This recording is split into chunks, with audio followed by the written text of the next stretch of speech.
All right, guys, last of the keywords and concepts for Chapter 7. So we're looking, this is technically 7.3. This is types of crime and the U.S. criminal justice system.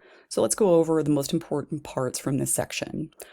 So first we have a variety of types of crime. I know, how interesting, right?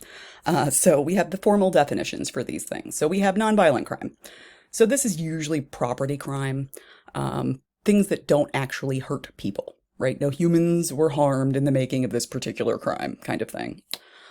We also have street crime. This is a little different than nonviolent crime. Street crime are offenses that are committed by ordinary people against other people or organizations, but the important part of street crime is that people see it, right? It's in public spaces.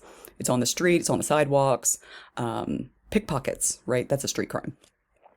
Then we move into corporate crime, which is the most proliferate, that's not a word, profligate was what I was working for, type of crime in America. This is committed by white collar workers in a business environment. And this is usually the one where we have the most victims per crime, right? So if somebody steals several $1,000,000 from a bank and that affects maybe 250,000 people, that's a lot of victims for that crime, right? Like a lot.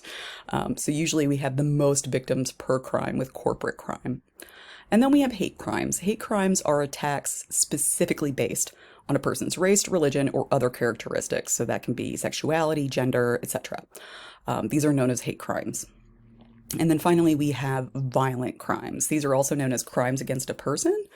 And these are the ones that are based on the use of force or the threat of force, right? These are the ones where people actually get hurt.